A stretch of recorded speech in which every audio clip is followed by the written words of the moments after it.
দলের ভারপ্রাপ্ত চেয়ারম্যান জনাব তারেক রহমান চেয়ারম্যানের দায়িত্ব গ্রহণ করায় সন্তোষ প্রকাশ করেছে আলহামদুলিল্লাহ।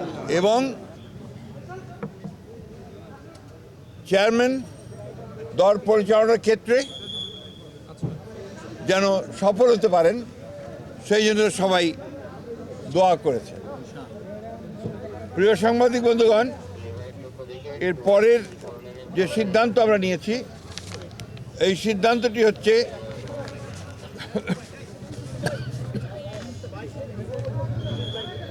নির্বাচন কমিশনের অনুরোধে বাংলাদেশ জাতীয়তাবাদী দলের চেয়ারম্যান জনাব তারেক রহমান আগামী 11 জানুয়ারি 2026 থেকে জাতীয় নেতা মৌলানা আব্দুল হামিদ খান ভাসানী ও 2024 ছাত্রগণ অভ্যুত্থানে শহীদ আবু সাইদ সহ অন্যান্য শহীদদের প্রতি শ্রদ্ধা জানানোর জন্য তাদের কবর জিয়ারত এবং কিছু পারিবারিক দায়িত্ব পালনের জন্য দেশের উত্তরাঞ্চলের কয়েকটি জেলা সফর করবেন বলে সিদ্ধান্ত নেওয়া হয়েছিল।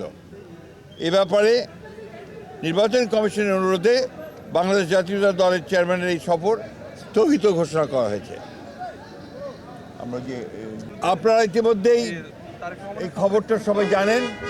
প্লিজ ভাই প্লিজ, আপনারা সবাই এই খবরটা খুব ভালো করে জানেন যে দেশের যে নির্বাচন আগামী ফেব্রুয়ারি মাসের 12 থেকে অনুষ্ঠিত হতে যাচ্ছে, সেই নির্বাচনকে বিভিন্নভাবে প্রশ্নবিদ্ধ করার জন্য, বানচাল করার জন্য একটা মহল বিভিন্নভাবে চক্রান্ত করছে। তারা ইতিমধ্যেই আপনি জানেন যে উসমান হাদিকে গুলি করে হত্যা করা হয়েছে।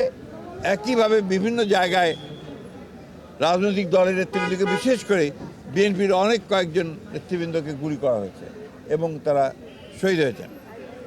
এবং গত কয়েকদিন আগে স্বেচ্ছাসেবক দলের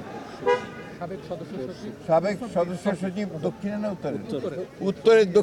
উত্তরের সদস্য সচিব, সাবেক সদস্য সচিব মুসাব্বিরকে গুলি করে হত্যা করা হয়েছে। আমরা ইতিমধ্যেই এর তীব্র নিন্দা জানিয়েছি, ক্ষোভ প্রকাশ করেছি এবং অবিলম্বে হত্যাকারীদেরকে গ্রেফতার করে আইনের আওতায় আনার দাবি জানিয়েছি। আমরা বারবার করে কথা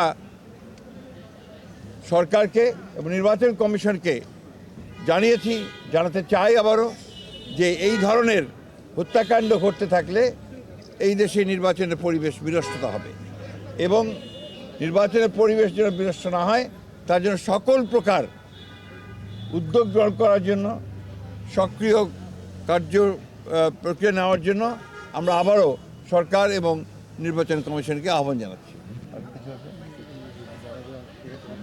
আর ইতিমধ্যে আপনারা সবাই জানেন যে আমাদের গণতন্ত্রের মাতা,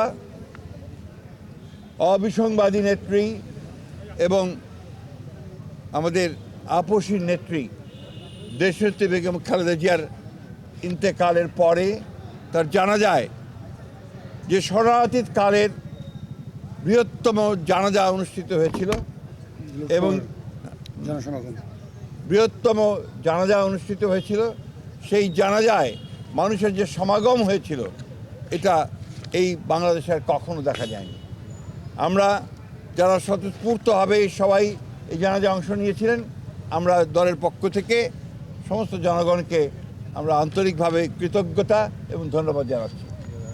এবং আইন শৃঙ্খলা পরিস্থিতি রক্ষা করবার জন্য সেনাবাহিনীর সদস্যরা, সেনাবাহিনীর তিন বাহিনীর প্রধান এবং সরকার যে উদ্যোগ নিয়েছে, সে পুলিশ, র্যাব, বিজেপি যারা সহযোগিতা করেছেন তাদের সকলকে আমরা আন্তরিকভাবে ধন্যবাদ এবং কৃতজ্ঞতা জানাচ্ছি।